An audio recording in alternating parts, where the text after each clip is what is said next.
રાજકોટ જિલ્લાના ઉપલેટામાં જીનિંગમાં આગ લાગી. ઉપલેટાના પોરબંદર રોડ પર આવેલ ખાનગી પટેલ જીનિંગ મિલમાં લાગી આગ. આગ લાગવાનું કારણ અકબંધ. આગના સીસીટીવી આવ્યા સામે. જીનિંગ મિલના સ્ટાફ અને મજૂરોએ સાથે મળીને આગ પર પાણીનો મારો ચલાવ્યો. આગ વધુ વિકરાળ સ્વરૂપ હાથ ધરે એ પહેલા ઉપલેટા નગરપાલિકાના ફાયર સ્ટાફને કરી જાણ. ઉપલેટા નગરપાલિકાના ફાયરના 2 ટેન્કર દ્વારા આગ પર પાણીનો મારો ચલાવી અને આગ પર કાબૂ મેળવવામાં આવ્યો. લાખો રૂપિયાનું થયું નુકસાન.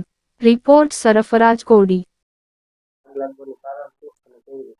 મારું નામ કલ્પેશ પટેલ, પટેલ કોટન ઉપલેટા, પોરબંદર બાયપાસ. અમારા જીનિંગ ફેક્ટરીની અંદર આકસ્મિક કારણોસર 5:30 વાગ્યા આસપાસ અમારા ગ્રાઉન્ડમાં જે કપાસનો ઢગલો, જે આશરે 20 થી 25 ગાડી જેટલો કપાસ હતો, જે ગ્રાઉન્ડની અંદર પડેલો હતો, એમાં આકસ્મિક રીતે આગ લાગી જતા એમાં સળગીને નુકસાન થયેલ છે.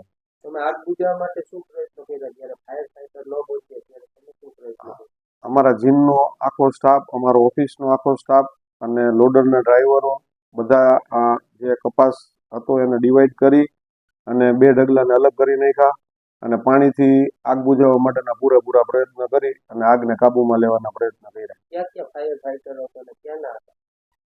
ઉપલેટા નગરપાલિકા અને ધોરાજી નગરપાલિકાના ફાયર ફાઈટરો આવી અને એને બાકી સળગતા કપાસને આગને